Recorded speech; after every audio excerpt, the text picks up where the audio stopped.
Donc, merci de votre présence. On démarre la deuxième conférence.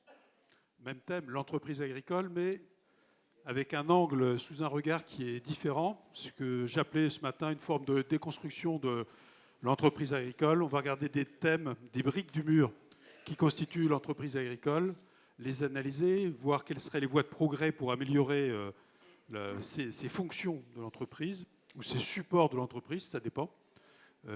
Et comment on pourrait se projeter dans l'avenir avec une entreprise agricole mieux construite.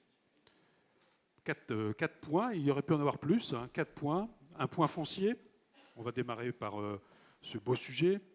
Un point fiscal, un point sociétal. On aurait pu faire un point question sociale aussi d'ailleurs, mais 4 personnes autour de la table, ça suffira. Et un point gestion des risques, résilience, viabilité économique de l'entreprise agricole. Voilà, les 4 participants qui nous font l'amitié d'être là vont aborder ces sujets-là, individuellement et collectivement, et répondre à vos questions ensuite. Donc ce que je vous propose, c'est qu'on démarre tout de suite par le sujet le plus facile, avec quelqu'un de brillantissime qui va vous réveiller. Vous êtes bien assis, mais vous allez voir. C'est Hubert Bosse-Platière, professeur aux universités, en l'occurrence l'université de Bourgogne-Franche-Comté, grand spécialiste des questions rurales et des questions foncières, bien sûr, administrateur d'Agridé, qu'est-ce que je dois dire en plus, un rôle très important à l'Association française du rural, et donc beaucoup de travaux menés conjointement, y compris chez nous, avec Jean-Baptiste Millard. Beaucoup de sujets qui vont être traités tout de suite sont, j'allais dire, du ressort des travaux de Jean-Baptiste dans la fonction de notre think tank. Et donc, une entreprise agricole, j'ai envie de démarrer par ça, Hubert finalement. Ça y est, je t'ai présenté, ça y est. Une entreprise agricole, c'est une entreprise, elle a quand même des spécificités. On ne peut pas dire c'est une entreprise et sauter comme un cabri. Donc, c'est quoi ta définition ou les grandes fonctions d'une entreprise agricole? Si on démarre par ça avant de rentrer sur la politique foncière, c'est quoi la singularité d'une entreprise agricole? Bonjour à tous d'abord. Merci à Patrick et à Jean-Baptiste de me convier ainsi aux travaux régulièrement d'Agridé. Alors, si je dois d'abord essayer de définir pour le juriste ce qu'est une entreprise agricole, avant d'envisager peut-être les spécificités, mais c'est une manière également de répondre. L'entreprise agricole, je ne connais pas. Dire le code rural, il n'y a pas aucune définition juridique de l'entreprise agricole. Donc déjà, je parle en tant que juriste, c'est peut-être une concept économique, mais il n'y a pas de définition juridique. Le professeur David, qui dirigeait l'Institut droit rural de Poitiers, bien connu, donnait une définition qui est la suivante. Il disait une entreprise agricole ou une exploitation agricole, les termes sont d'ailleurs similaires pour les juristes, c'est un patchwork juridique, une juxtaposition de biens mobiliers ou immobiliers, corporels ou incorporels, dont la finalité est l'exercice d'une activité agricole telle que définie dans notre célébrissime article L311-1 du Code rural. Interro-écrite à la sortie. Voilà. Bon. Je donne la réponse à la question que tu me poses. Bon. Après, dire ça, c'est une manière de dire que c'est un ensemble composite de biens et qu'on n'a pas, ce que diraient les juristes, une universalité, c'est-à-dire qu'on n'a pas une enveloppe juridique regroupant l'ensemble des biens composant cette entreprise, permettant à l'occasion de la cession de cette exploitation de cette entreprise de céder une unité économique. Et le droit rural, depuis toujours, c'est très frappant lorsqu'on parle, on en reparlera sans doute, de la question du statut du fermage, bute toujours sur cette réalité économique, en particulier avec ce fameux principe d'interdiction des cessions et des sous-locations, et son fameux corollaire, qui est l'absence de valeur patrimoniale du droit au bail. Donc il y a toujours, lorsqu'on évoque l'entreprise agricole d'un point de vue économique et lorsqu'on l'évoque d'un point de vue juridique, une sorte de distorsion entre les faits et le droit qu'il faut toujours avoir en tête. C'est une sorte d'incapacité historique pour le juriste, pour le droit de manière générale et donc pour le législateur à appréhender l'entreprise agricole comme une unité économique. Alors, parce qu'on défend un modèle derrière, on défend un modèle depuis les années 45, 50, 60, qui est ce fameux modèle dit de l'exploitation agricole de type familial. Il suffit de prendre les règles du statut du fermage. Tout est encore lié à la notion de participation directe effective aux travaux Il y a tout un tas de textes, même au-delà du statut du fermage. Prenez la créance de salaire différé, prenez l'attribution préférentielle. Enfin, on pourrait faire une litanie de textes qui visent la notion d'exploitation agricole ou d'entreprise derrière, de manière sous-jacente, et qui sont liés à cette notion de participation directe et effective aux travaux avec la notion de 2 UTH. Bon. Donc je n'ai pas dit qu'il n'y a pas des évolutions, je suis vraiment très schématique là-dedans. Mais on n'a pas d'enveloppe. On n'a pas d'enveloppe. Alors on a, grâce d'ailleurs un peu aux travaux de la SAF, il faut aussi le mettre en avant, on a eu en 2006, lors de la loi d'orientation agricole du 5 janvier 2006, la création du fonds agricole. On parlait jusqu'à présent dans le code rural du fonds rural d'ailleurs. Fundus en latin, l'étymologie, ça veut dire terre. Bon, donc c'est toujours un peu étonnant parce que quand on crée le fonds agricole en 2006, on crée une universalité de fait. On le fait à l'image du fonds de commerce. Et pour le juriste, qu'est-ce que c'est qu'un fonds de commerce ? C'est un bien mobilier, c'est pas la terre, incorporel. Et qu'est-ce qu'on ne peut pas mettre d'ailleurs dans le fonds agricole ? Comme par hasard, on ne peut pas y mettre la terre. Et on ne peut y mettre que les contrats accessibles, puisque l'objectif, c'est justement la logique d'une transmission d'entreprise. Donc on ne peut pas y mettre le bail soumis au statut du fermage, puisque le bail soumis au statut du fermage est incessible. C'est comme si on disait dans le fonds de commerce, en gros, on ne peut pas y mettre le bail commercial, quoi. Si vous voulez, ça devient compliqué pour envisager le fonds agricole comme universalité. Ok Hubert, donc on repose la question différemment. On ne pose pas la question au code rural, on pose la question à Hubert Bosse-Platière. Donc qu'est-ce qu'on met dans l'entreprise agricole ? On y met deux choses qui sont frappantes. D'ailleurs, le terme même d'exploitation est lui-même polysémique. Il désigne les biens qui composent une entreprise et il désigne l'activité. D'ailleurs, dans le code rural, parfois, on ne sait pas trop si le législateur parle de biens ou on parle d'activité. Et toute la spécificité de l'entreprise agricole ou de l'exploitation agricole, puisque je ne sais pas définir, c'est en définitive de s'interroger sur la place du foncier, de la question foncière, qui joue, qu'on le veuille ou non, un rôle très particulier si on doit le comparer à toutes les autres formes d'entreprises qui peuvent exister, libérales, commerciales, artisanales ou autres, pour des raisons qui ont déjà été évoquées ce matin et qui apparaissent au grand jour avec la question écologique.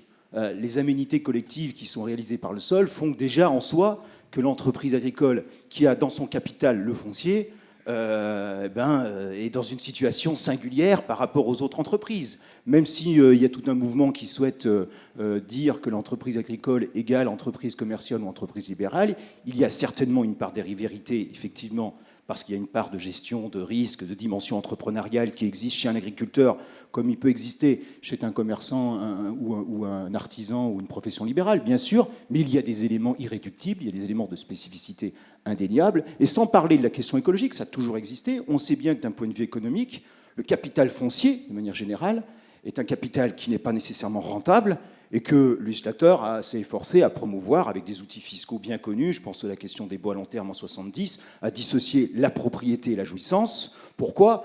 Tout simplement pour éviter que les repreneurs, les enfants qui s'installent, aient à racheter la propriété à leurs frères et sœurs. Mieux vaut qu'ils investissent et qu'ils aillent voir le Crédit Agricole, en définitive, ou une autre banque, bien entendu, pour investir dans le capital d'exploitation plutôt que dans le capital foncier. Donc ça, c'est aussi une spécificité indéniable. En termes pratiques, on va dire le sol, tout démarre de là. On va être très pratique. Par les questions écologiques on peut se demander, et sociétales, on peut se demander si tout n'aboutit pas à là. Bon, on peut le présenter comme ça. Au-delà de ça, si on essaie de dépasser cet essai de cadrage compliqué, et en matière fiscale, ça sera tout aussi compliqué, question d'enveloppe, le foncier aujourd'hui, en France en tout cas, entre les propriétaires qui exploitent et ceux qui sont sous baux, il y a un pourcentage, il y a une répartition, c'est quoi ? Alors je ne suis pas sociologue, mais ce que je peux lire, moi, je parle sous le contrôle, il y a peut-être sans doute des personnes qui sont plus qualifiées que moi ici, mais on lit qu'il y a une augmentation du statut du fermage en particulier. Donc on serait à 75% de la surface agricole utile en France qui serait exploitée sous la forme d'un faire-valoir indirect, baux ruraux et non. Alors c'est un chiffre qu'il faut manier avec précaution parce que derrière ce chiffre, en réalité, il y a aussi des baux familiaux. Mais enfin, des baux familiaux, parce que où le propriétaire a lui-même mis à disposition, le propriétaire exploitant a mis à disposition de sa terre au profit d'une société, donc il est des deux côtés du contrat, en fait. Il est propriétaire et exploitant. Alors, quand on creuse un peu, on s'aperçoit qu'il y aurait entre 60 et 65% de vrais baux ruraux comme on pourrait l'entendre autrefois, avec un vrai antagonisme potentiel, en tout cas entre bailleurs et preneurs. Je pense que ce qui est plus important de retenir, c'est qu'il y a tout de même une augmentation.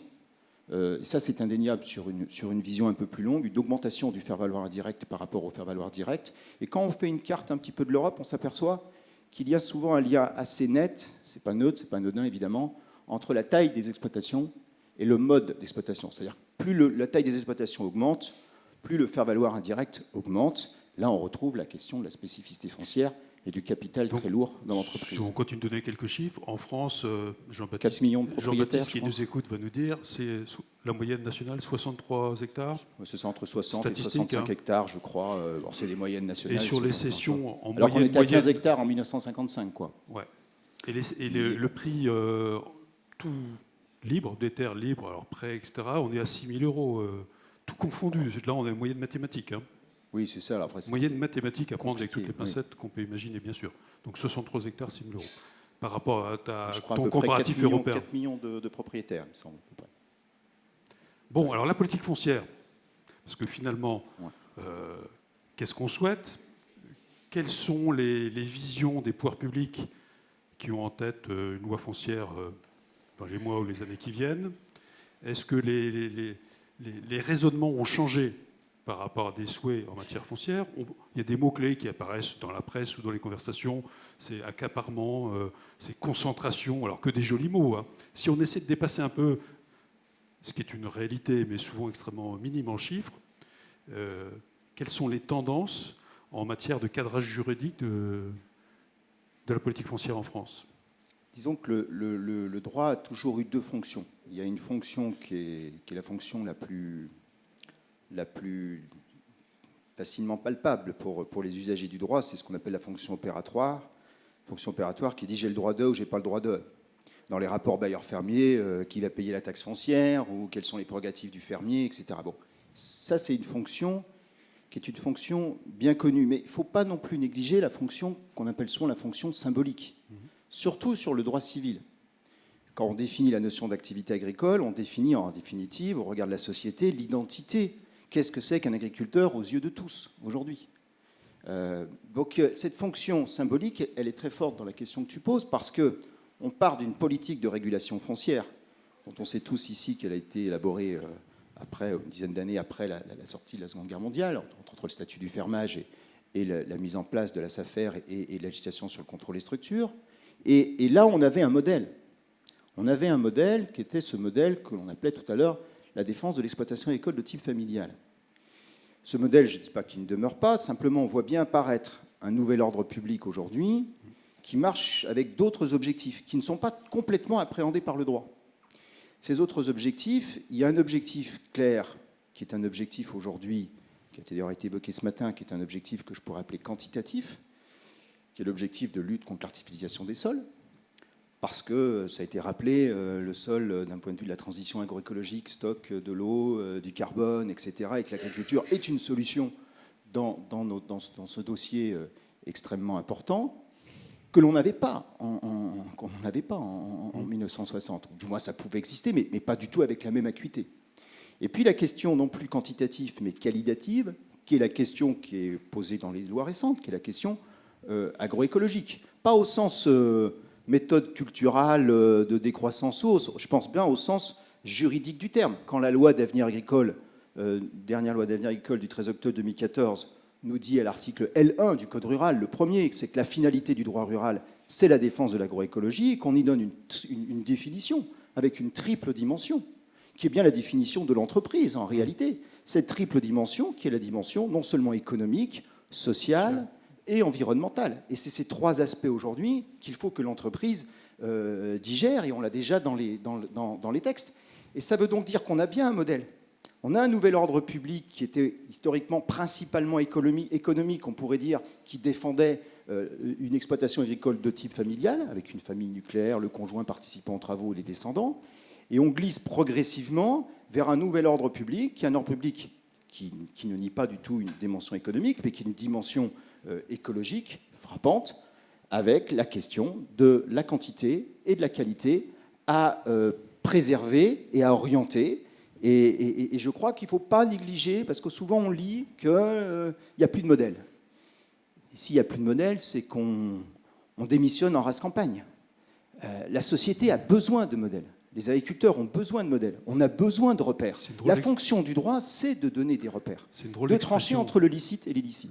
La race campagne, c'est une drôle d'expression. Un peu exprès. Il ne faut pas oublier comme la discussion économique, parce que tu repointes tous les sujets fondamentaux qui sont ou sur la table ou dans les textes, avec la difficulté de suivre le mouvement législatif. Il y a quand même la question économique de ce que d'aucuns appellent la concentration, que d'autres pourraient appeler les nécessités de la compétitivité. Que répondent les textes aujourd'hui là-dessus? Si je dois être très schématique, la politique du contrôle des structures, donc là le terme il est fort, a d'abord été une politique de la taille. Le principal outil qui est utilisé pour défendre le modèle dans la politique des structures en France, ça reste un contrôle de la taille. Dès que vous mettez en valeur une superficie supérieure à la surface agricole utile régionale moyenne, vous devez solliciter une autorisation administrative d'exploiter au préfet. Donc on est bien dans un contrôle de la taille. Il y a d'autres critères, mais enfin, ça reste quand même le principal critère. Alors, échec ou pas échec, on peut discuter à perte de vue. On a évoqué tout à l'heure les chiffres. On est passé de 15 hectares à 60 hectares de moyenne. Alors, c'est des agricultures, il faut évidemment relativiser tout ça. Par rapport à l'enjeu nouveau, qui est l'enjeu agroécologique dans sa double dimension quantitative et qualitative, on voit bien que le critère de la taille, il a sans doute encore son utilité. Si demain c'est un seul, si on raisonne à l'extrême, si c'est un seul propriétaire sous forme sociétaire qui plus est, avec des capitaux étrangers qui viendraient détenir l'ensemble de la propriété foncière française, je pense que ça interpellerait quand même un certain nombre d'entre nous. Donc la question du contrôle de la taille se pose, et se posera à mon avis toujours. On ne peut pas parler de politique structurelle et de structure foncière si on ne raisonne pas aussi en termes de taille.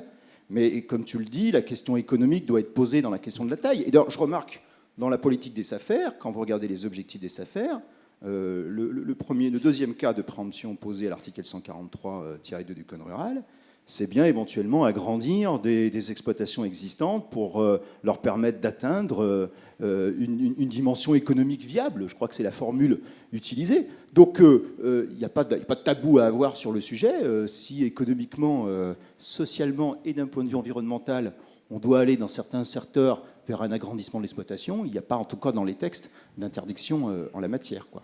Si on reprend un autre mot, la question, c'est la problématique de la régulation, on va dire.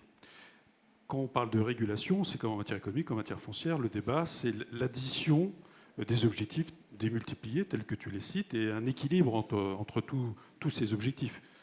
Selon les filières, la taille est quand même un critère absolument décisif, évidemment. Donc comment est-ce qu'on arrive à marier ça, à l'équilibrer économiquement et être capable ensuite de le transmettre? Moi, je crois que ce qui nous manque aujourd'hui beaucoup, c'est un document juridique qui envisage toutes ces dimensions. On a trop raisonné ces dernières décennies en termes de silos législatifs. On a la politique urbaine qui va être définie dans des SCOT, dans des SRADET, dans des PLU, des PLUI. Donc, du coup, on voit bien d'ailleurs qu'au niveau de la politique urbanistique, on ne sait pas trop d'ailleurs quel est le bon échelon territorial parfois et quel est le document juridique contraignant. On a en matière agricole les SDREA, c'était départemental, maintenant c'est régional, qui est géré plutôt historiquement par la profession agricole. On a vu développer tout un tas de zonages qui sont des zonages à finalité environnementale, où quand vous avez je ne vais pas faire toute la liste, mais enfin vous les connaissez bien, ou quand vous avez à exploiter un sol qui est situé sur ce territoire-là, avec une zone définie, vous allez avoir tout un tas de suggestions administratives. Donc on a tout un tas de polices, en réalité, administratives, qui se superposent, avec un véritable millefeuille territorial. Et si on repart des objectifs, puisqu'en réalité, si on définit une politique foncière, c'est bien une politique, c'est bien par rapport aux objectifs, il faudrait qu'en réalité, toutes ces politiques soient rassemblées dans un même document juridique contraignant pour que les opérateurs, que ce soit les établissements publics fonciers, si je parle de l'immeuble urbain, que ce soit les SAFER, puisque tu parles de régulation foncière rurale, puissent s'appuyer sur un document juridique qui envisage la politique foncière de manière globale. Je prends juste un exemple. On parle beaucoup des 55 000 hectares par an qui partiraient en fumée urbaine et de la nécessité de lutter contre l'artificialisation des sols. Mais aujourd'hui, nos SAFER, est-ce qu'elles ont des outils juridiques permettant réellement de lutter contre l'artificialisation des sols? Même si demain, dans une loi foncière, on leur donnerait le droit de préemption sur des cessions partielles de parts de société, en quoi le droit de préemption partielle sur des cessions de parts de société permettrait de régler la question de la lutte contre l'artificialisation des sols? La question de la lutte contre l'artificialisation des sols doit nécessairement être abordée en amont dans des documents, même si le mot fait peur, des documents de planification. On se berce d'illusions en pensant que les politiques de la ville ou les politiques urbaines ou naturelles ne sont pas les deux faces d'une même médaille. Donc quand je parle de silo, on voit bien le silo. Et quand vous prenez la SAFER, ces textes sont des textes très très larges. Vous avez des objectifs très généraux qui sont contrôlés par des commissaires de gouvernement avec des problèmes éventuellement de transparence dont on pourrait débattre. Mais on ne sait pas trop quelle est la politique. J'ai envie de demander aux SAFER, mais c'est quoi la politique que vous mettez en œuvre? Parce qu'en réalité, les objectifs sont tellement larges qu'on ne sait pas. Donc c'est difficile. Merci Hubert. Donc je synthétise, première prise de parole. On va revenir. Si je comprends, en tout cas pour les SAFER, il faut leur acheter une boussole. Hein. On achète une boussole qu'on offre aux SAFER et... Ce qui est certain, c'est qu'on a besoin de régulation foncière, ça c'est certain. Surtout aujourd'hui avec la dimension collective du sol, etc. Je pense qu'on peut partir d'une vision extrêmement libérale et laisser au comptoir le soin de tout réguler. On peut avoir cette philosophie-là. Mais bon, il est difficile, tel qu'on le lit aujourd'hui, en tout cas dans les médias et dans tous les rapports, d'estimer qu'il y a une dimension, une attente de la société très forte à l'égard du monde agricole et de pas envisager une régulation. Par contre, la régulation telle qu'elle est faite aujourd'hui, on peut se demander si elle répond réellement aux objectifs relevant de l'intérêt général. Merci Hubert. C'est un logiciel autrement. Tout à l'heure, quand on va revenir, on te reposera la question sur c'est quoi les objectifs et la boîte alors. On a vu les contours de la boîte, on reviendra sur la boîte. Le fiscal, Julien, avocat, spécialisé des questions fiscales, quelque part une problématique initiale qui ressemble beaucoup à ce que vient d'écrire Hubert, hein, sur une difficulté de définition. Cela dit, à la limite, même question, c'est quoi une entreprise agricole sous un angle fiscal quels sont les sujets marquants ou qu'est-ce qu'on met en valeur?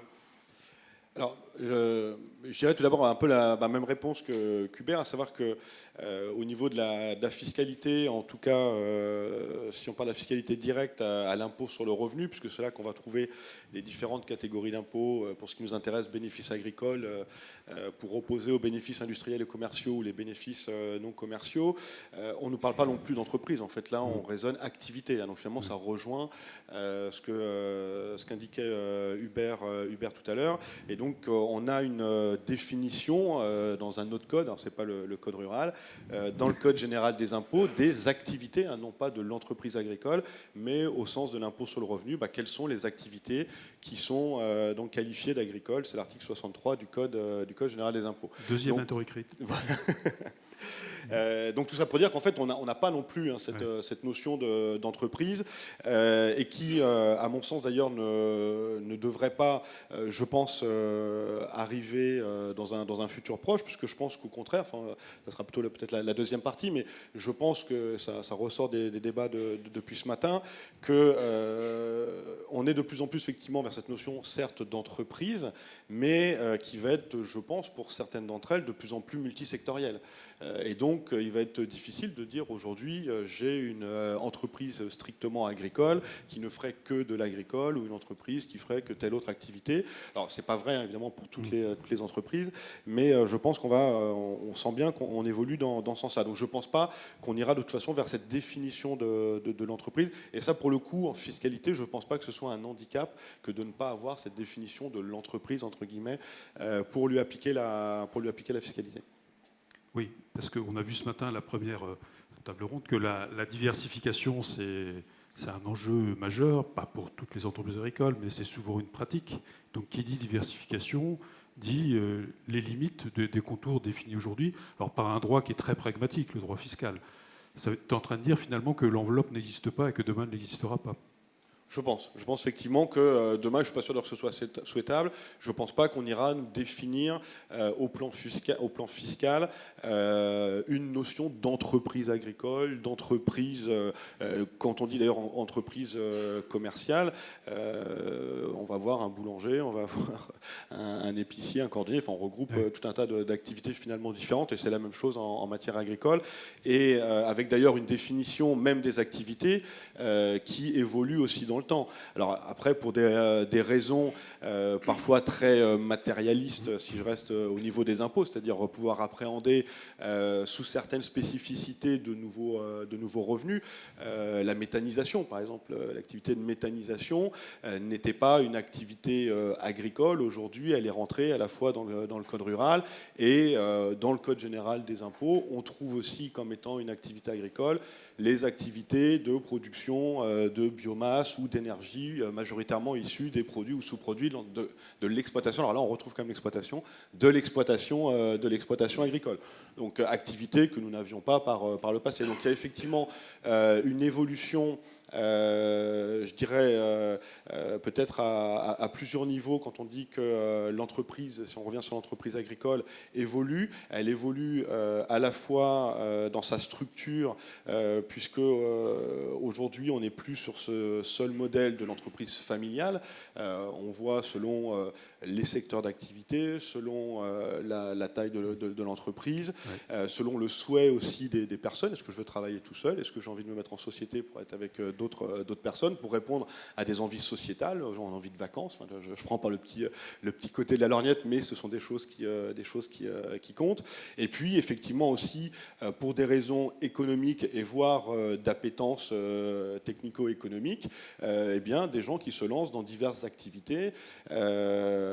L'activité agricole primaire restant la base, puisqu'on est ici sur des problématiques agricoles, mais avec les développements technologiques, je donnais l'exemple de cette méthanisation qui est devenue agricole, on a eu du développement de photovoltaïque. Alors je ne dis pas que les personnes se sont pris de passion pour la production d'électricité, il y a une notion de rentabilité économique derrière, mais il n'empêche que ce sont des activités qui se développent, pluriactivité également, on connaît sur le tourisme, le débouché, etc. Et je pense que ça va s'accroître de plus en plus. Le moule explose deux fois finalement. Le moule effectivement explose. Une fois, comme l'a dit Hubert, c'est-à-dire que l'exploitation familiale et tout explose dans sa diversité. Et par ailleurs, il y a une très forte diversification économique. Donc ça explose deux fois. Alors du coup, si on a un regard pragmatique, prenons la loi de finances, la dernière, la 2019, par rapport à ce champ très pragmatique, qu'est-ce qu'elle apporte de neuf? Alors, juste pour finir de répondre sur le dernier petit point par rapport à l'explosion, on va dire, du modèle, et après j'enchaînerai sur la loi de finances. Je pense aussi, et c'est pour ça que c'est peut-être une bonne chose qu'on n'a pas une définition de l'entreprise agricole, je pense que où on se trompe et on se tromperait, c'est de vouloir définir un modèle unique. Et on le voit à travers certaines politiques. Là, je sors du fiscal, si on rejoint le contrôle des structures, par exemple. Je pense que déjà aujourd'hui, et ce sera de plus en plus vrai demain, on n'aura pas, et je pense que c'est plutôt une bonne chose, un modèle unique d'entreprise agricole. Est-ce que l'entreprise agricole familiale est devenue ringarde et est-ce qu'elle est définitivement morte? Je dirais que non. Elle a encore sa place pour effectivement un certain nombre de personnes et elle a une réalité. En revanche, il y a des choix de personnes ou pour des secteurs. Quand je fais une production agricole qui me permet d'aller faire de la vente en circuit court, je ne suis certainement pas dans le même modèle que quand je suis un céréalier confronté aux cours mondiaux. Voilà. Donc on a de toute façon une diversité d'activités et de modèles, et je pense que donc on va avoir cette explosion, ce qui ne veut pas dire qu'on va tuer complètement non plus le modèle antérieur. Alors ce qui va complexifier les choses pour essayer malgré tout de donner une cohérence à tout ça, mais je pense qu'il ne faut surtout pas aller vers un modèle unique, et ce qui est un petit peu, de mon point de vue, aujourd'hui la problématique sur ces contrôles des structures, SAFER notamment, etc. Alors si on revient sur un plan fiscal et cette loi de finances pour 2019. Alors la loi de finances pour 2019, à la base, en fait, on nous avait annoncé une réforme de la fiscalité agricole. Donc on s'attendait à une loi quelque part fiscale agricole autonome, et finalement, ce qui en est ressorti, ce sont quelques articles dans la loi de finances pour 2019. Alors déjà en préambule, je pense qu'on ne pourra pas atteindre de vrais objectifs en procédant de cette manière. Je pense que si on veut fixer effectivement de vrais caps et de vrais objectifs pour l'évolution donc de ces entreprises, finalement je dirais plutôt ces entreprises qui réalisent des activités agricoles, on ne peut pas attaquer d'un côté par le plan fiscal, donc à travers la loi de finances, et puis 6 mois, 1 an après, on se dit tiens, il y a un problème de foncier, donc on va peut-être partir sur une loi foncière, dont on semble nous dire aujourd'hui que finalement elle serait découpée dans 3-4 lois. Et puis tiens, il y a un problème environnemental que tu évoquais, et puis tiens, finalement, il faudra peut-être avancer sur la problématique bailleur fermier. Donc déjà, par définition, à partir du moment où le choix a été fait au niveau des pouvoirs publics ici de n'intervenir que sur la partie fiscale, je pense que ça ne pouvait être de toute façon qu'à minima, puisqu'on ne pouvait pas du coup fixer d'objectifs cohérents avec les évolutions souhaitées sur lesquelles on pourra revenir. Bon. Alors ce qui en est sorti, bon, le premier article nouveau qui a été créé par la loi de finances pour 2019, et ce qui va rejoindre un petit peu ce qui sera évoqué tout à l'heure, c'est la création de la fameuse déduction pour épargne de précaution. Alors, déduction pour épargne de précaution, c'est un texte nouveau qui vient remplacer 2 anciens textes. La loi de finances pour 2019, premier point, de mon point de vue négatif, même s'il ne faut pas rester dans la nostalgie, c'est que le législateur a définitivement tué la fameuse déduction pour investissement, qui était un outil, pour le coup, fiscal très intéressant, puisqu'il permettait, au-delà d'optimisation, parce que dès qu'on parle fiscalité, on parle évidemment contribution, mais il avait quand même pour moi un vrai sens. Je m'agace toujours un petit peu quand on nous parle de niche fiscale, et moi j'ai envie de croire que le législateur, quand il a mis en place des dispositif, c'est qu'il se fixait un objectif. Et la DPI, elle répondait à quels objectifs? On a une particularité dans l'activité agricole, c'est qu'on a des niveaux d'investissement très lourds par rapport à la taille de l'entreprise. Certains disaient, je pense que c'est toujours vrai aujourd'hui, qu'on était quasiment à un niveau d'investissement proche de l'industrie, alors qu'on parle de très petites entreprises, au mieux, si je caricature, de PME.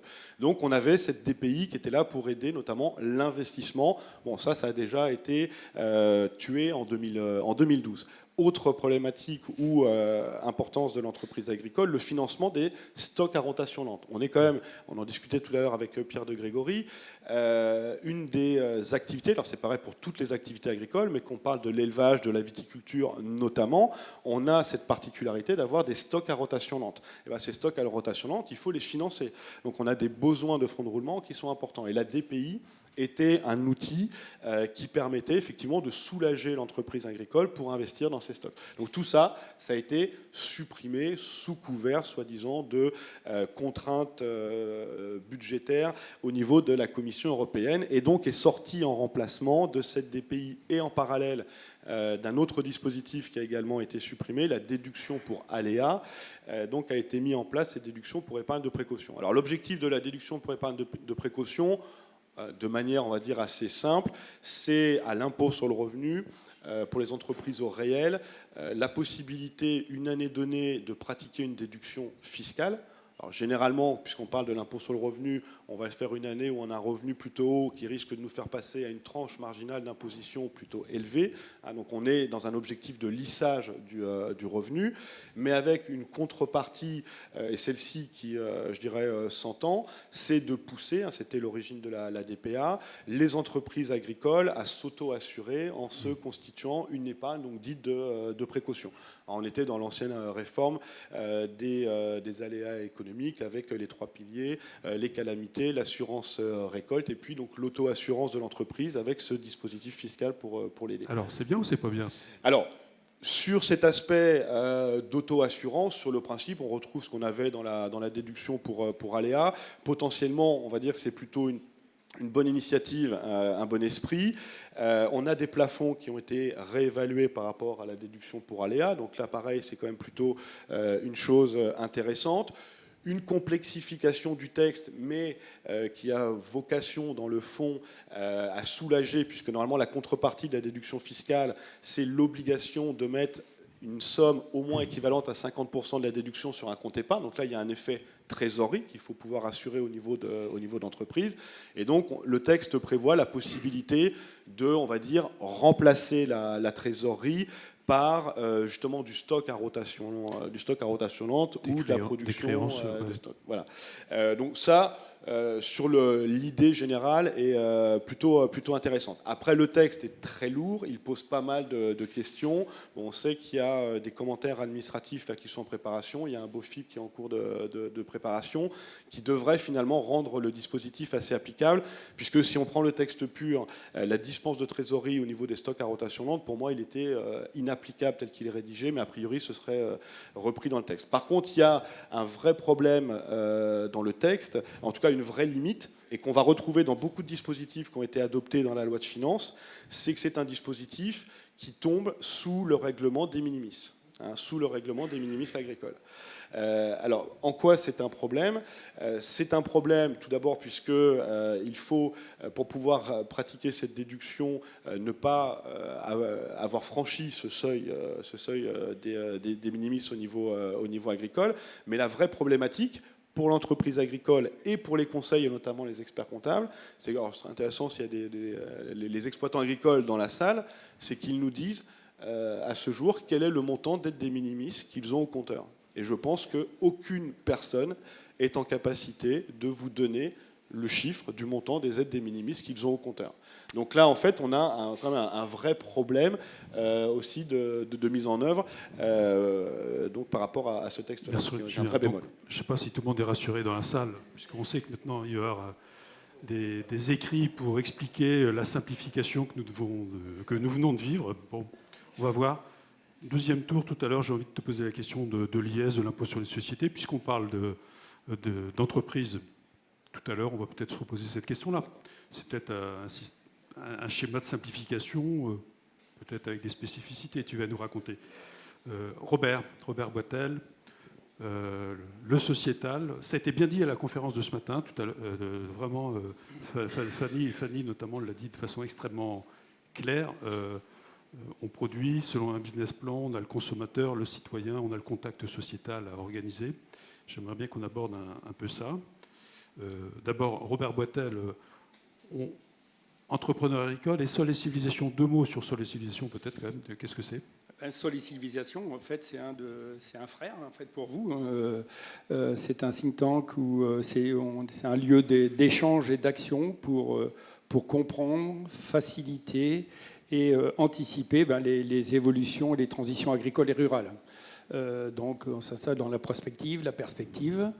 Et nos membres sont, comme chez vous, de formations et de métiers différents. Parce qu'en fait, il faut, si on parle d'agriculture, il faut aussi qu'il y ait des regards extérieurs. Ça, c'est très important. C'est-à-dire, sinon, on reste, nous, paysans, la tête dans le guidon et on ne voit pas trop ce qui se passe à côté. Et ça nous permet évidemment d'anticiper les choses. C'est la définition d'entreprise agricole ? Non, chacun son tour. Pas forcément. D'ailleurs, on s'ouvre par nécessité. De toute manière, on est obligé de s'ouvrir sur le monde extérieur. Et d'ailleurs, ça a été certainement notre mal depuis peut-être 40 ou 50 ans, c'est-à-dire qu'on s'est un peu sclérosé. Et on n'a pas continué à montrer ce qui se passait dans nos exploitations. Alors, l'entreprise de Robert Boitel, c'est quoi, peut-être ? Bien, donc, c'est une entreprise dans l'Aisne de 115 hectares. Pour vous situer, je suis vraiment au tout bout du chemin des Dames. C'est très, très vallonné, très morcelé. J'ai énormément de bordures de bois. Et c'est pour ça que je me suis lancé il y a quelque temps avec j'ai pris l'opportunité en fait des MAE herbes pour mettre de l'herbe en bordure de bois. 115, ce qui fait que j'ai à peu près plus d'un quart de ma superficie en herbe. Elle devient quoi, l'herbe, après ? Eh bien, l'herbe, donc, soit elle devient de l'herbe pour les animaux, que je n'ai pas, que je donne souvent à des éleveurs du secteur, et notamment l'année dernière, pour certains, ça leur a bien servi. Et puis après, pour une autre partie qui est broyée sur place. sans production. Donc céréales plus herbes, on va dire. Voilà, c'est ça, oui, on va simplifier. Si on simplifie. J'ai simplifié mon exploitation quand je l'ai repris, parce qu'en fait, j'ai repris l'exploitation en cadre familial, mais pas du monde agricole. Je ne viens pas forcément du monde agricole, puisque j'avais une autre activité. Explique. Donc j'étais professeur de maths, en fait, en collège. En collège, et Donc, pas du tout. Troisième interro-écrite, là, ça sera en maths. Hein. Oui, mais bon, ça sera plus facile. Niveau collège, je pense que ça devrait aller. Tu as été professeur de maths combien d'années ? Bien, écoutez, donc maths. Après, j'ai évolué maths techno et j'ai fini prof de techno. C'était plus simple pour moi quand j'ai été biactif en fait, mais presque entre 25 et 26 ans à peu près, quand même, avec une dizaine d'années de biactivité entre donc prof et exploitation. D'ailleurs, sur une exploitation simplifiée, ça se joint pas mal parce que c'est vrai que les vacances scolaires étaient vraiment faites pour l'agriculture. Hein. Maintenant, il y a un petit décalage, maintenant avec le réchauffement climatique, mais bon, c'est relativement raccord quoi en fait. Bon, alors, quand on doit choisir, c'est quoi le mieux alors ? Entre les deux ? Ouais. Eh bien, en fait, j'étais très bien à faire les deux. Psychologiquement, c'est pas mal parce que c'est vrai que, évidemment, j'étais dans un petit collège rural où on m'avait, pour me faciliter la vie, regroupé mes heures. Et bien, quand j'en avais marre d'être prof, je devenais paysan. Et quand j'en avais marre de mon tracteur et de mes champs, j'étais à l'école. Et les deux se complétaient très bien, quoi, en fait. Alors, maintenant, évidemment, les sujets qui fâchent, c'est la rémunération, évidemment. Oui. Quand on est prof, on a une certaine stabilité dans le salaire, une évolution aussi dans le salaire. Quand on est paysan, ça, c'est plus du tout d'actualité, quoi. Des revenus très hétérogènes, et puis quelquefois des perspectives qui se brouillent. Donc c'est pas toujours forcément facile à ce niveau-là. Et en plus, en étant agriculteur, d'avoir à gérer les risques que l'on n'a pas forcément quand on est salarié. Après, évidemment, tout n'est pas rose du côté prof. Hein. Il y a évidemment une hiérarchie qui se met autour de vous, qui n'est pas toujours, je sais pas, qui n'est pas toujours simple. Mais bon, c'est deux beaux métiers. C'est un parcours qui explique pourquoi finalement, y compris dans tes responsabilités à la Chambre d'agriculture de l'Aisne, pourquoi c'est le développement de la richesse territoriale, de l'expression territoriale sur le plan économique, hein, mais le contact sociétal qui est ta marque de fabrique. Oui. De part aussi de responsabilités que j'ai prises au niveau des collectivités, en étant maire, membre du bureau d'une communauté de communes, etc., que je n'exerce plus, évidemment.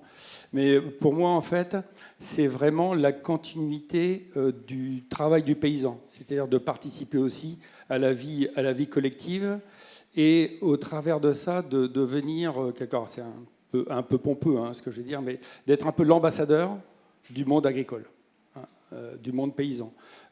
Parce qu'on voit très bien que même, alors moi je suis dans une zone rurale, voire extra-rurale, eh bien nos ruraux ne savent plus du tout ce qu'on fait sur les exploitations, quoi.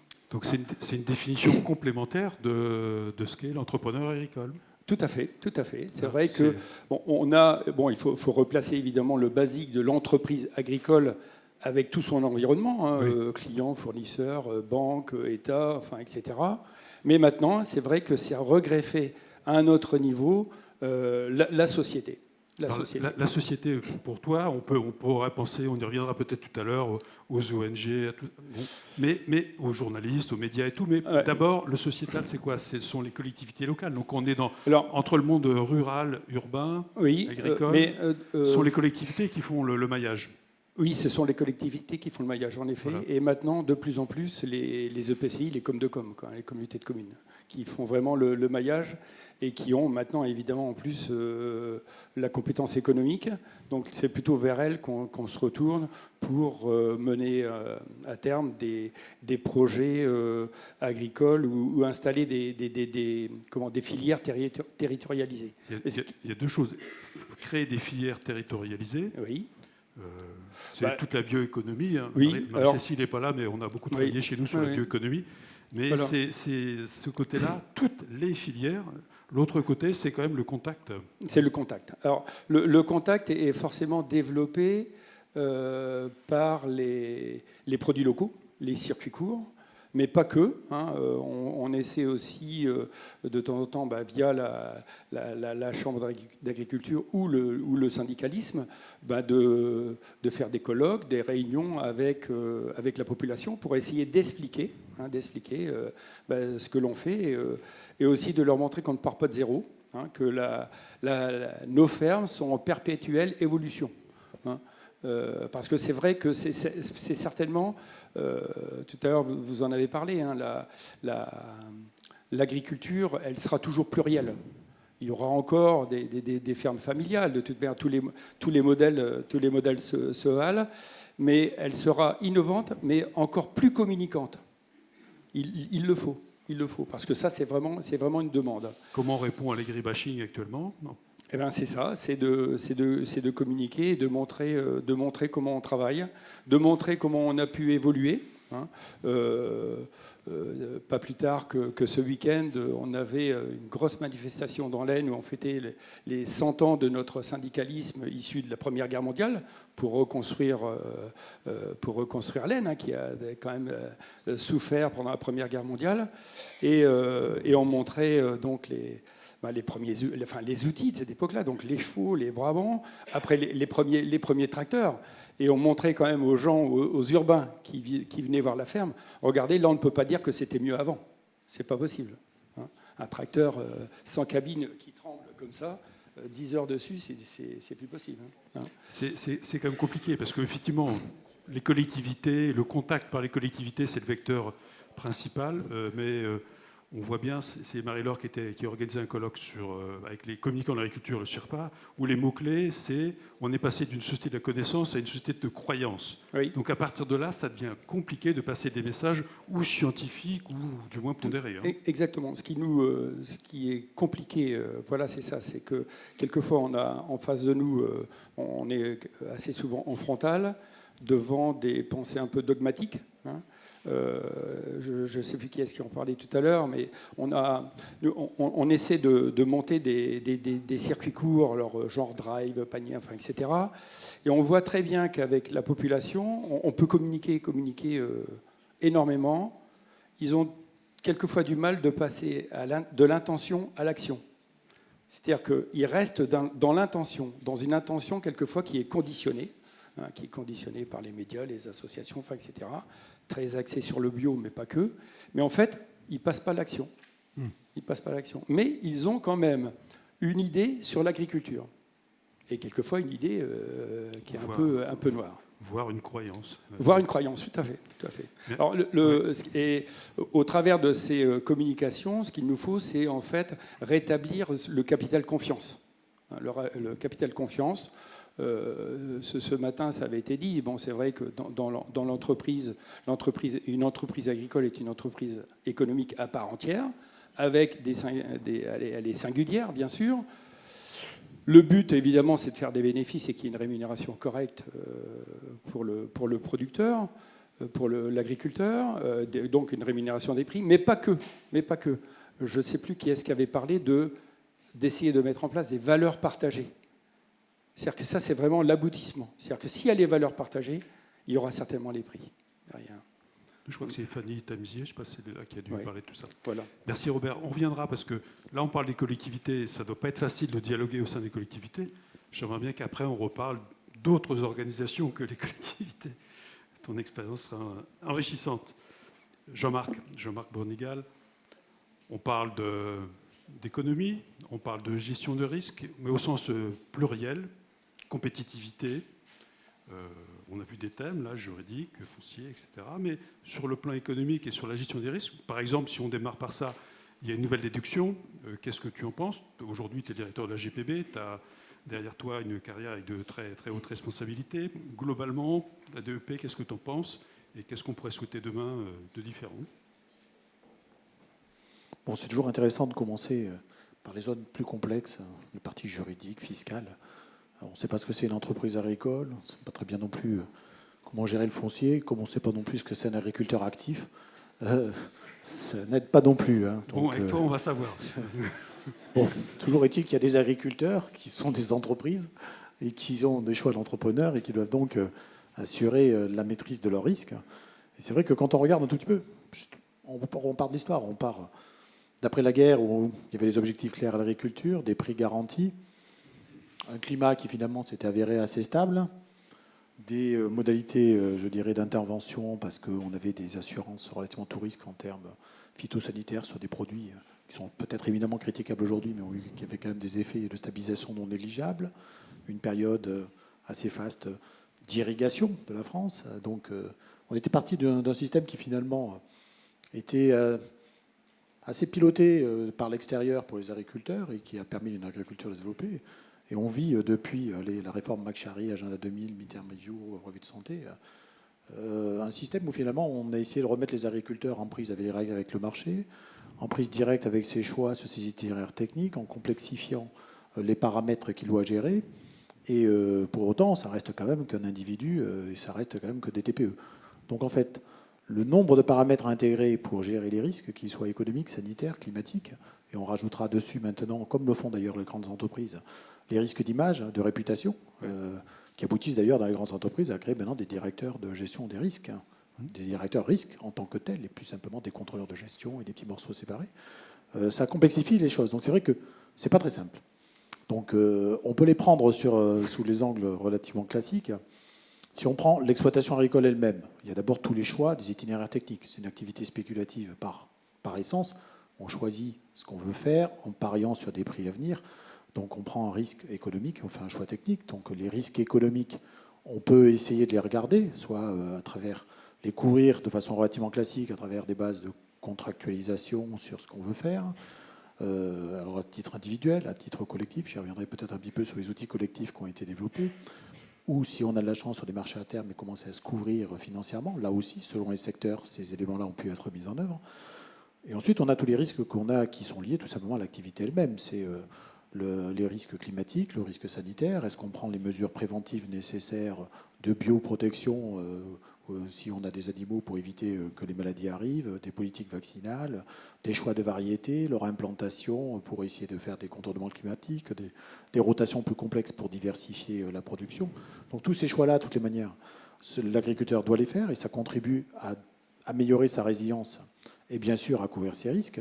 Après, derrière, il y a des outils qui sont plus d'ordre économique, c'est-à-dire sur le climat, on peut s'assurer.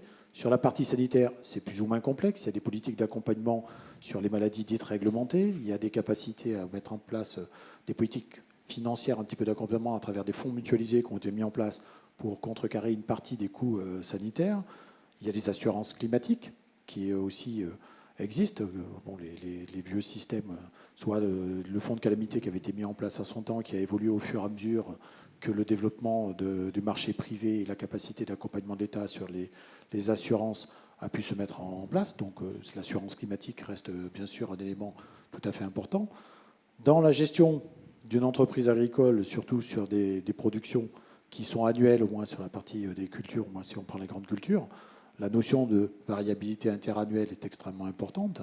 Et donc il y a un certain nombre d'outils qui ont été mis en place pour ça. La DPA en est un. C'est... Chez les salariés, on ne dit pas que c'est un avantage fiscal, on dit que c'est une logique de justice fiscale. C'est-à-dire qu'il n'est pas très logique qu'une année où on a des gros revenus, on paye énormément d'impôts. Si on prenait les mêmes revenus étalés dans le temps, on s'apercevrait qu'effectivement, ils ont trop payé d'impôts. Donc c'est plutôt d'essayer de voir comment on lisse les revenus pour pouvoir faire face à un certain nombre de choses. Enfin, ça veut dire qu'il faut aussi générer des revenus pour que la dotation pour aléa soit vraiment utile aux exploitations agricoles, ce qui n'est pas tout à fait le cas aujourd'hui de plusieurs filières agricole, mais enfin, c'est quand même un outil, en tous les cas, de justice fiscale qui est bien sûr très utile. On a les aides de la PAC, quand même, quelque part, qui sont aussi quelque chose qui tombe chaque année, qui contribue à la résilience de l'exploitation agricole, qui mérite aussi d'être prise en compte. Et puis, dans toute la partie organisation économique, qui est toujours très importante, parce qu'une fois qu'on a essayé de se couvrir en prenant les mesures préventives sur les choix et les itinéraires techniques que l'on met en place, sur les assurances climatiques et la capacité à mobiliser un certain nombre de fonds mutuels, on a essayé de couvrir une partie, je dirais, des risques techniques inhérents à l'exercice des éléments. Et ensuite, derrière, il y a bien sûr la commercialisation et la valorisation qui va avec.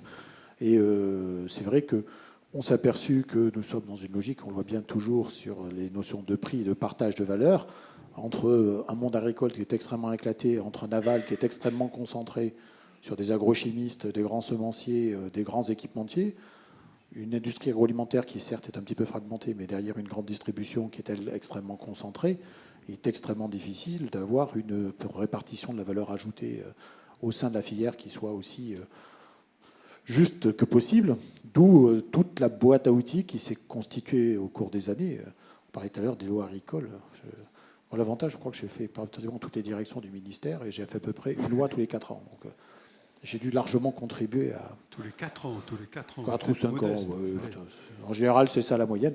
Ce qui contribue à taper un petit peu le millefeuille, sans compter, bien sûr, toutes les parties réglementaires et les évolutions de la PAC elle-même. Jean-Marc, l'organisation filière, c'est important. Parce que ce matin, on a beaucoup évoqué des trajectoires qui étaient des très belles trajectoires, mais en partie individuelles, sur des filières plus longues. La céréalière, par exemple, on a parlé à un moment d'Ukraine ou de compétition comme ça. C'est vraiment l'organisation de la filière qui permet de... C'est pour ça que je dis que le fait qu'on soit avec un nombre extrêmement important d'exploitations, ça nécessite de l'organisation collective pour améliorer la résilience des exploitations, à plusieurs titres d'ailleurs.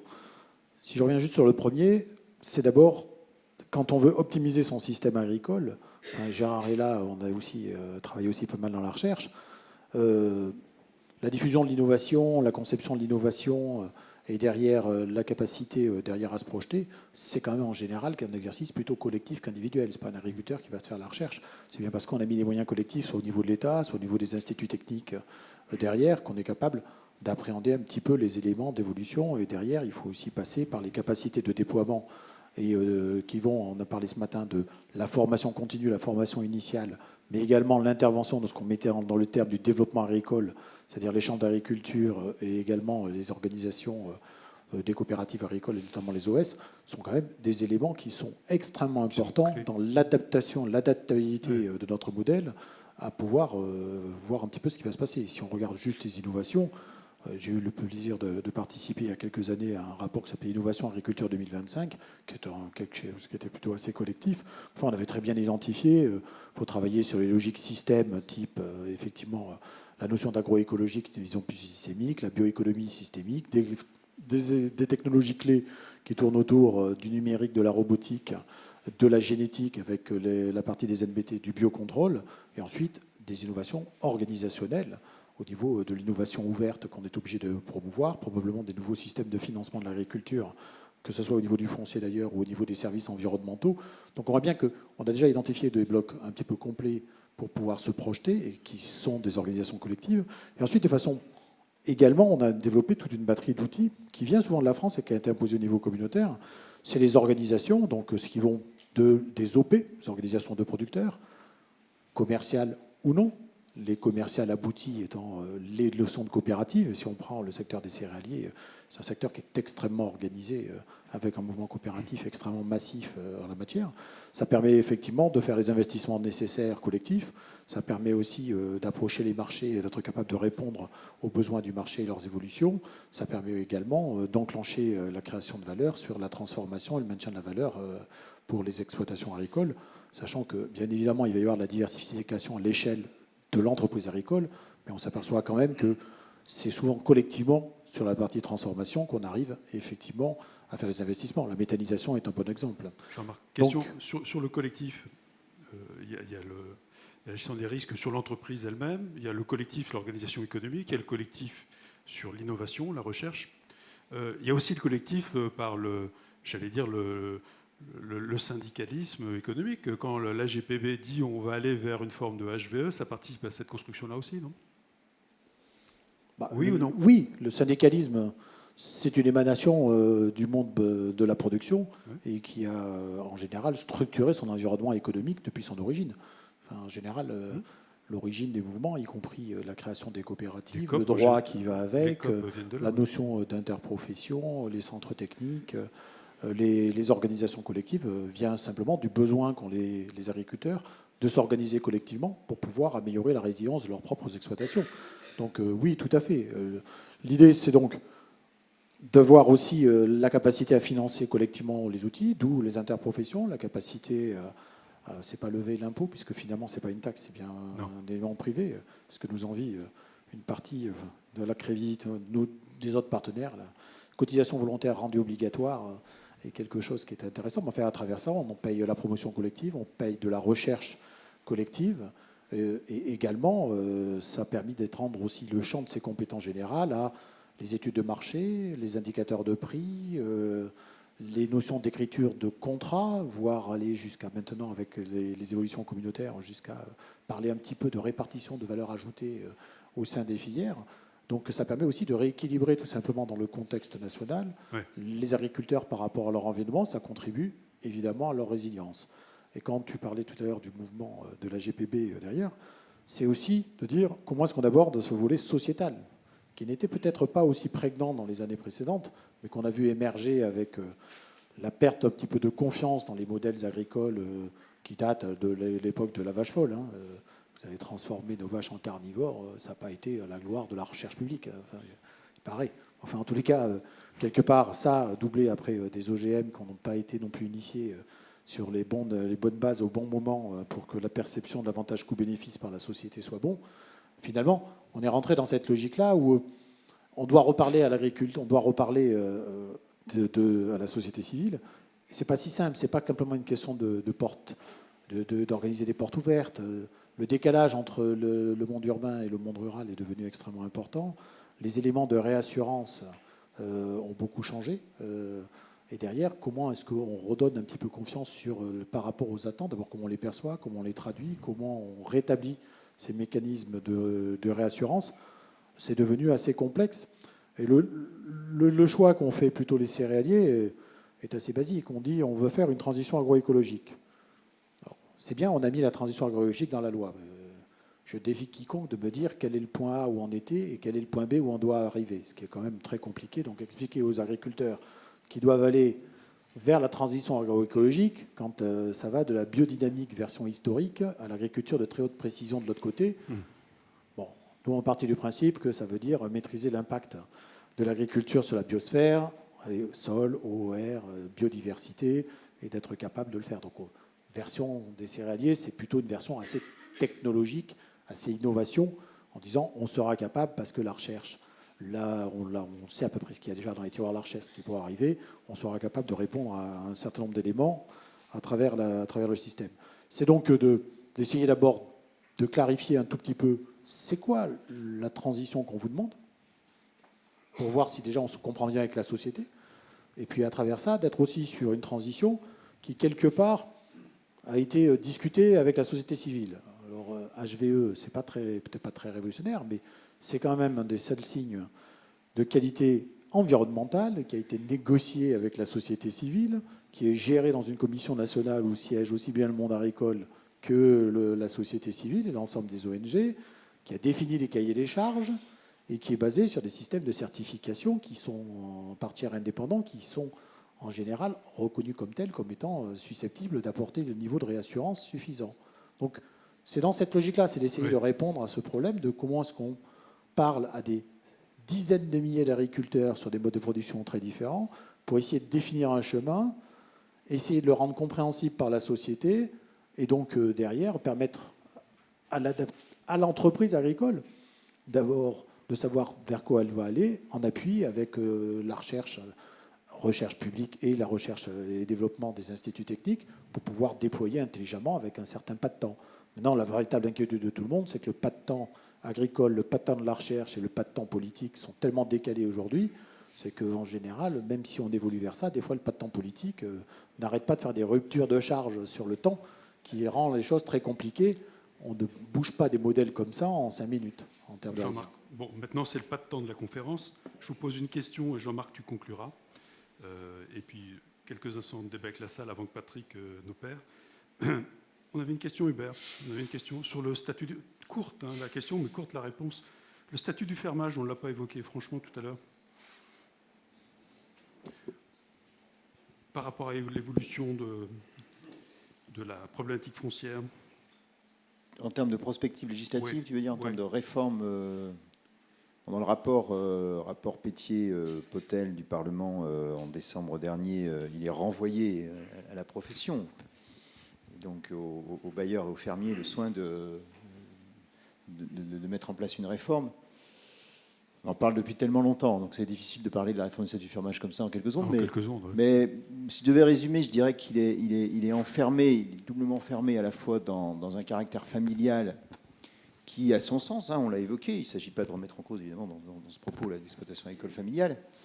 Mais enfin, quand on a 35% des installations aujourd'hui qui sont des installations hors cadre familial, on peut se demander si le caractère intuitu personné du bail, le principe d'interdiction des cessions, la transmission exclusive au cadre familial est complètement adapté à la réalité socio-économique actuelle. Donc ça, c'est un vrai sujet, c'est le premier enfermement. Puis le second enfermement, c'est l'enfermement lié au principe d'interdiction des cessions. Parce qu'aujourd'hui, on évoquait cette question, même si elle n'est pas complètement définie, de l'agroécologie, j'entends bien, on peut y mettre tellement de choses derrière. Il n'en demeure pas bien que le statut du fermage, il a cette particularité de conférer aux fermiers l'ensemble des prérogatives de jouissance sur le fond. Les juristes appelaient la liberté économique conférée aux fermiers. Aujourd'hui, je ne dirais pas que c'est un quasi-propriétaire, parce que je ne voudrais pas heurter certaines sensibilités, mais l'idée de partager les utilités du sol entre différentes personnes, et donc que le fermier accepte de partager les jouissances, donc jouissances alternées ou partagées, dans une perspective de transition agroécologique, se pose. Et ça heurte complètement le principe d'interdiction des cessions. Il suffit de penser qu'un preneur qui viendrait à sous-louer pour des raisons de méthanisation ou autre, en raison du principe d'interdiction des sous-locations, on a un risque de résiliation du bail. Donc on peut comprendre la logique qui était intrinsèque, logique familialiste, avec principe d'interdiction des cessions, absence de valeur patrimoniale du droit au bail. Il reste que pour les deux raisons que je viens d'évoquer, cet équilibre contractuel-là ne va pas pouvoir tenir longtemps sur la durée. Merci Hubert. Vous avez des questions? Il y a deux petites bombes, pas une, deux, que vient de citer Hubert. Si vous avez des questions tout à l'heure à poser, même si c'est un peu bref, Hubert, mais en conférence, c'est vrai qu'on n'a pas le temps de tout développer, mais vraiment deux prises de parole très importantes. De façon aussi brève quand même, Julien. Pourquoi est-ce qu'on n'a pas l'IS sur l'entreprise agricole? Et est-ce que c'est un objectif d'ailleurs? Alors, l'impôt sur les sociétés, aujourd'hui, effectivement, ne bénéficie pas de spécificité agricole. Clairement, les objectifs affichés au niveau du gouvernement actuel et de Bercy également, c'est clairement de rester dans un IS général, c'est-à-dire qui ne puisse pas bénéficier de mesures spécifiques aux activités. Donc malheureusement, pour l'instant, on sait qu'on a des pouvoirs publics plutôt hostiles, se cachant derrière en fait une convergence entre les régimes fiscaux, notamment de la France et de l'Allemagne, on va dire les deux leaders de l'Union européenne. Donc aujourd'hui, c'est pas à l'ordre du jour. Et dans le monde idéal tel que le rêvent certaines personnes de Bercy, c'est demain des petites entreprises qui relèvent du régime micro à l'impôt sur le revenu et le reste à l'IS. Voilà, donc ça, c'est leur monde idéal. Donc on fait foin des spécificités agricoles. Et donc dans ce cas-là, on fait effectivement complètement fi des spécificités agricoles. Bon, vous avez compris, par rapport aux diversités que j'évoquais tout à l'heure, c'est pas du tout ma vision. Moi, je pense qu'à court terme, ce qui pourrait être quand même très intéressant comme évolution à l'impôt sur le revenu, c'est d'améliorer et de sécuriser la faculté justement de cette multiplicité d'activités qui se développe. Donc à travers, il peut y avoir plusieurs axes.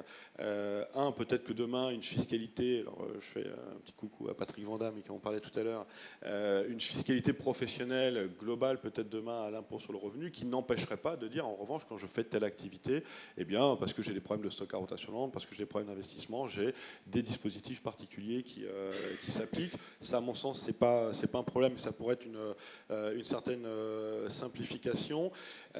Également dans cet ordre-là, aujourd'hui on a des vrais problématiques qui ne sont pas appréhendées souvent d'ailleurs par les chefs d'entreprise.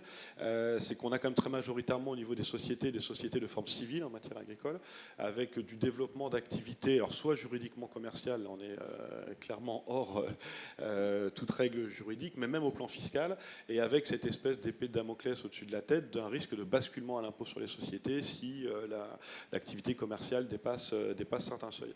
Donc je pense que ce qui pourrait être imaginé, c'est, alors je l'ai appelé moi la société professionnelle non réglementée, profession d'avocat réglementée, donc je la mets de côté, société professionnelle non réglementée à l'impôt sur le revenu, et dans laquelle finalement il n'y a plus de questions de caractère civil, commercial, et on pourrait imaginer faire... Ça me rappelle quelque chose, ça, une société sui generis, c'est marrant. C'est des choses qu'on a déjà entendues. Du côté des COP, oui, c'est déjà entendu ça déjà. Et puis quand même, on n'en a pas parlé du tout, la transmission, ça a été abordé ce matin, donc transmission, problème du foncier. Malgré tout, à la base, même si je parle de pure activité, à la base, on est là pour parler de l'agriculture, le foncier reste quand même le socle de cette activité agricole, avec des valeurs, même si on parlait d'une moyenne nationale de 6 000 euros l'hectare, on sait que dans beaucoup de régions et d'activités, on est sur des sommes bien supérieures, et donc des vraies problématiques en termes à minima de transmission à titre gratuit. Alors cela étant, je disais, la loi de finances pour 2019 a déjà fait un premier geste, puisque vous savez qu'il y a des exonérations en cas de biens loués par bail à long terme ou de parts de GFA qui louent les immeubles agricoles par bail à long terme. Une exonération de 75% qui était jusqu'à 101 000 euros, qui a été portée à 300 000, c'est un premier pas. Il y a un dispositif qui est le pacte Dutreil qui marche très bien dans le monde de l'entreprise. Et donc là, c'est du 75% d'exonération sans plafond. Ça pourrait tout à fait déjà un pas, alors qui a déjà été demandé, bien évidemment, mais déjà un vrai pas très important. Pourquoi pas aller plus loin? Certains, effectivement, parlaient de l'Italie, je crois, ce matin. Ils sont en exonération totale en cas de voilà des pistes. Merci Julien. Quelques pistes, très brèves. Robert, rapidement également, parler à un maire ou à des représentants de collectivité, ça va. Parler à François Vayrette, c'est plus compliqué? Oui, c'est plus compliqué, en effet, puisqu'on l'a eu pendant un mandat comme vice-président de notre conseil régional. C'est vrai qu'il avait un poste politique, mais il était là en tant que représentant souvent de générations futures. Donc bon, toujours dans le respect. Oui. Évidemment, toujours dans le respect et justement la discussion et essayer d'amener ces gens-là dans de la discussion et dans une sorte de se placer dans une co-construction ou co-élaboration. C'est pas toujours facile, c'est pas toujours facile. Et les amener évidemment sur des sujets qui les importent, comme l'environnement, par exemple, évidemment, la biodiversité au travers de l'agriculture, leur montrer aussi que il y en a une, et qu'on a certainement qu'il faut balayer devant sa porte, etc., qu'il y a des choses à faire. Sur le décarboner aussi, pour montrer que l'agriculture est certainement une des solutions à mettre en place. Et puis après, en tant qu'homme politique, évidemment, de l'amener sur quelque chose qui aurait dû le titiller un peu plus, c'est toutes les filières territorialisées à base des... Alors moi, je ne vais pas dire bio, mais je vais dire agro-matériaux et agro-énergie. La bioéconomie. Voilà, tout ce qui est bioéconomie et qui peut, comme filière territorialisée, peut être pourvoyeuse, évidemment, d'emplois, avec une valeur ajoutée qui reste sur le territoire. C'est ça qui est important aussi. Parce qu'on s'aperçoit que, tout à l'heure, vous parliez de fractures entre le monde rural et le monde urbain, mais au travers de la France, il y a des départements qui ont un peu de mal.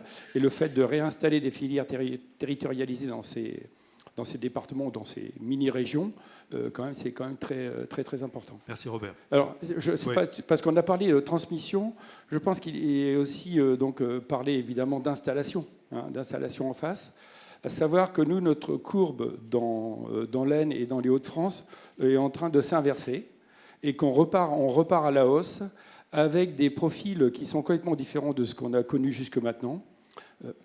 Beaucoup de femmes s'installent, ce qui est bien. Des installations très plurielles et quelquefois même alternatives. Et nous, dans l'Aisne, en 2018, majoritairement, on a eu des installations avec de l'élevage. Donc ça veut dire que donc il y a une certaine dynamique derrière. Donc c'est quand même assez intéressant. Buvez du lait, mangez de la viande. Hein. Ouais, voilà. C'est très bien. Merci Robert. Un peu d'optimisme. Jean-Marc, je suis sûr que tu vas réussir à conclure cette table ronde. Tu as vu la complexité quand même des débats juridiques et fonciers, fiscaux. Elle a toujours existé, donc alors, si en même temps on fait des lois agricoles, puis on fait une fois le foncier, puis après on fait des une conclusion qualités. optimiste. Non, je pense que simplement, il faut d'abord plutôt, faudrait peut-être partir plutôt de ce que va être cette exploitation agricole demain. On parle de diversification. On voit bien que diversification, pas simplement des cultures, diversification des activités. Produire de l'énergie, ça en devient, c'est même revendiqué. On va demain vers avoir des services environnementaux. Donc, c'est des services. Donc si on paye les activités, les agriculteurs pour faire des services environnementaux ou des mesures de compensation, on va donc augmenter les services. On va avoir probablement, on parle de circuits courts, probablement qu'on risque d'avoir pas mal d'activités circuits courts avec des activités de transformation, ce qui se multiplie. D'ailleurs, beaucoup d'installations se font avec des systèmes beaucoup plus particuliers. Donc ça veut dire qu'on ne peut plus se baser simplement sur une définition. L'agriculteur faisait jouer l'agriculture et point à la ligne. Donc on mixe un petit peu les différentes sources de revenus, les applications, sans parler des pluriactifs qui existent aussi en même temps dans certaines zones. Donc partons plutôt de regarder comment est-ce qu'on adaptera la partie foncière, la partie fiscale en fonction de la réalité de l'évolution de l'agriculture, sachant que derrière, il faut juste clarifier ce qu'on lui demande. Et quand on parle de double ou triple performance, ce qui est vrai pour les entreprises au sens général, l'est aussi pour le monde agricole de la même façon.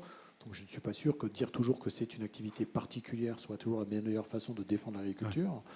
C'est même plutôt commencer à faire le contraire derrière et à tenir compte de ces spécificités qui existe réellement, de par son positionnement, son éloignement, les structurations en petites structures, l'accès à du foncier qui mérite d'être protégé pour les générations futures. Donc si on regarde un petit peu à froid, on commence à avoir maintenant une maîtrise nettement plus élevée de ce que l'on peut demander à l'agriculture dans ses impacts vis-à-vis de l'extérieur, dans ses modalités d'organisation collective pour pouvoir améliorer la création de valeur et la répartition de valeur.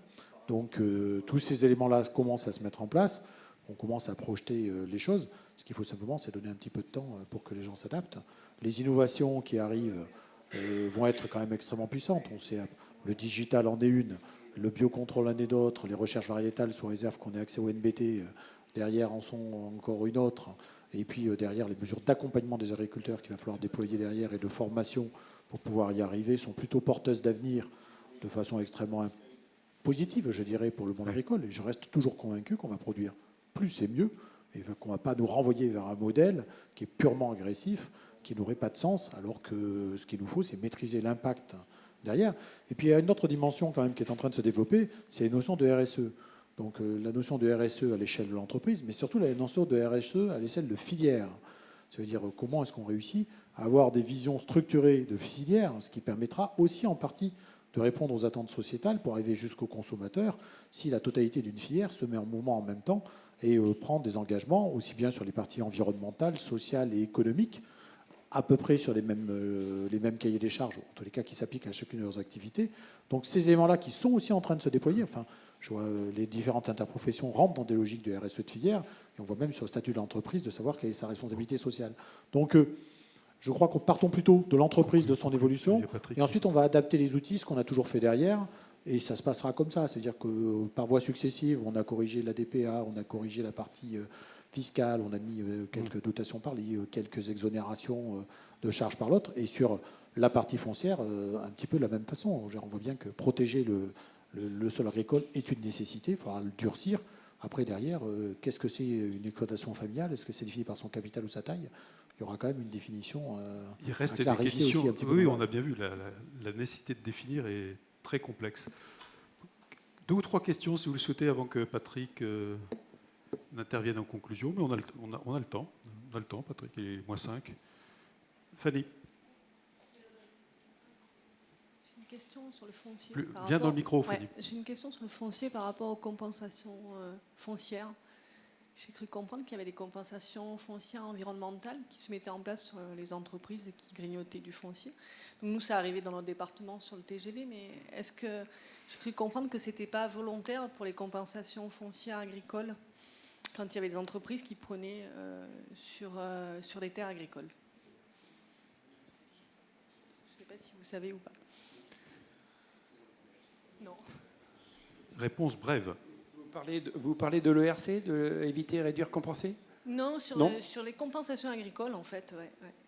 Sur les compensations de terres qui ont été prises, en fait. Donc, il y aurait un volet environnemental qui est obligatoire pour les entreprises. Voilà, oui, Ce qui est dans le cadre, par exemple, dans mon département, 400 hectares ont été compensés environnementalement sur tout ce qui était tracé du TGV, par exemple.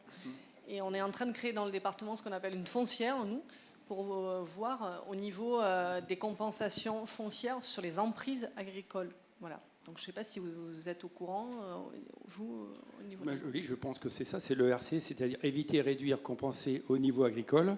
Une compensation soit financière ou ça peut être du foncier remis en place. J'ai un exemple à vous donner dans mon département, un Leclerc qui se déplace sur une terre agricole forcément. Pour l'ERC, donc on lui a demandé, donc, pour grignoter moins d'espace de foncier agricole, de faire des étages, donc le parking en hauteur, et l'installation d'un maraîcher sur place.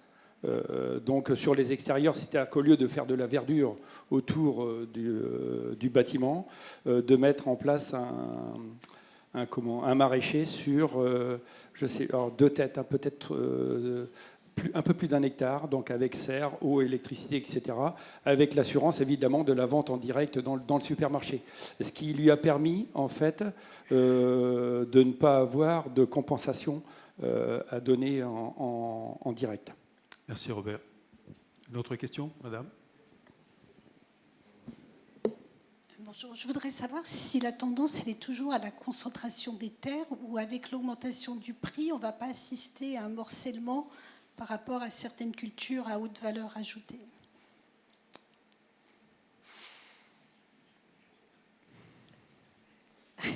Ça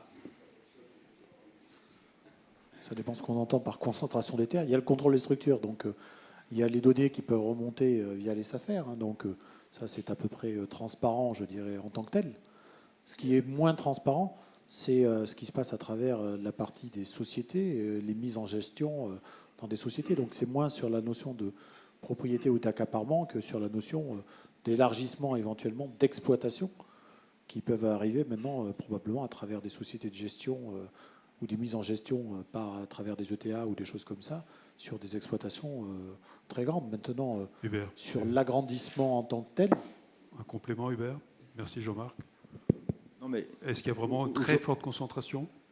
Il y a certainement une concentration, mais on a un problème de connaissance du marché, comme je rejoins les propos qui viennent d'être tenus, de connaissance du marché foncier, dès lors que ce marché foncier est soit détenu, soit exploité dans un cadre sociétaire. Puisqu'en réalité, les SAFER ne sont tenus informés du marché des parts de société que depuis l'entrée en vigueur de la loi du 13 octobre 2014, c'est-à-dire depuis le 1er janvier 2016. Il y a certes des sanctions financières qui sont attachées, il y a une amende administrative de 2% du montant de la transaction à l'encontre du cédant s'il n'a pas informé à l'occasion d'une cession partielle de société. Mais je doute sérieusement que les SAFER ont les moyens aujourd'hui d'abord les sanctions n'ont pas été mises en œuvre, à ma connaissance, mais au-delà de ça, ont une réelle connaissance du marché foncier lorsqu'il est dans un cadre sociétaire. Ne serait-ce que parce que ce ne sont pas forcément les notaires ici qui sont les interlocuteurs en la matière sur des cessions de parts de société. Donc on a un vrai problème de transparence, de connaissance de la réalité en la matière. Il faut donc aussi, du coup, se méfier un petit peu des statistiques qui nous sont données par la FNSAFER elle-même. Hein. Il faut être réaliste sur le sujet. Merci Hubert. Une autre question, madame? Oui, bonjour. Je voulais seulement dire, est-ce que vous trouvez que c'est normal? Vous avez votre voisin qui vous dit, tu as cette terre-là, ça m'arrangerait si tu pouvais accepter que je mette mes brebis, mes vaches, mes chevaux, ce que vous voulez. Et puis je te donne de l'argent comme ça. On dit, pourquoi pas que je le vende à lui ou à quelqu'un d'autre. Et au bout de 2 ans, tant pis pour toi, tu es exproprié de ta terre, si on peut dire. Moi, j'appelle ça de l'expropriation. Et la personne devient fermière pour un temps au minimum 9 ans. Qui est-ce qui répond là? Alors je trouve que ça, c'est du vol de la propriété. Et pourquoi j'ai fait assez des démarches, enfin ça ne m'est pas arrivé, mais c'est la loi qui est comme ça, et je me bats contre ceci. On a un avocat sous la main, Julia. Un avocat, vite, vite, vite. Répondre sur le fait de savoir est-ce que c'est normal, pas normal, il ne m'appartient pas d'y répondre. Et donc voilà, on est sur la problématique, effectivement, voilà, ça rejoint le statut du fermage, donc bail rural verbal. Sont des pratiques qui normalement ne devraient pas arriver puisque on devrait informer le propriétaire des conséquences entraînées par donc, le fait d'accepter de laisser l'exploitation, la jouissance contre rémunération, parce que c'est bien dans ce cadre-là, et préciser qu'on tombe donc a priori selon la surface dans le statut du fermage avec toutes les conséquences qu'il y a derrière. Malheureusement, vous n'êtes pas la seule dans cette situation-là. Je n'ai pas beaucoup d'autres points à...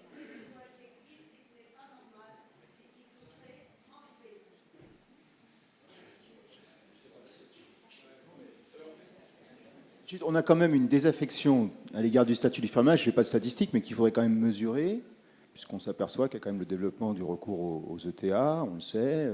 Les propriétaires, vous l'évoquez ainsi, on voit bien... peuvent trouver que le statut du fermage est un véritable carcan. Et en même temps, on sait que le statut du fermage, c'est quand même un outil juridique qui protège le fermier. Donc, il faut retrouver une attractivité à la location, parce que c'est quand même il y a quand même des symptômes aujourd'hui qui sont quand même assez inquiétants à l'égard d'une désaffection à l'égard du statut. Merci.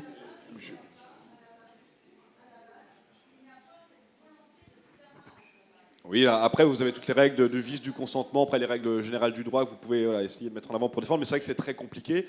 Mais je rejoins par contre complètement, après je vous donne le micro, ce que dit Hubert à l'instant. C'est vrai qu'aujourd'hui, il y a aussi, alors ce qui n'est pas votre cas, mais un retournement aujourd'hui contre certains exploitants agricoles qui ont du mal effectivement à obtenir des terres à ferme, puisque effectivement un certain nombre de propriétaires ne veulent plus mettre la main dans le statut du fermage.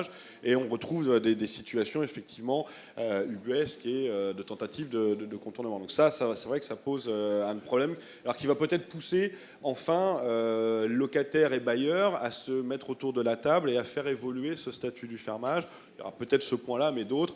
Je rejoins ce que vous avez, parce qu'on parle d'entreprise, pour terminer, le fameux article L474 qui prévoit des sanctions pénales en cas de perception, on va appeler le pas de porte, pour faire simple, lors de la conclusion ou de la transmission du bail. Si on veut parler d'entreprise, aujourd'hui, c'est un non-sens. Enfin, on a créé ce fonds agricole que tu évoquais tout à l'heure. Ce fonds agricole, aujourd'hui, il ne sert à rien tant qu'on n'aura pas levé cet écrou-là. Et si on veut aller vers de l'entreprise, il faut évoluer. Voilà. Merci. On peut les applaudir. Merci pour cette conférence.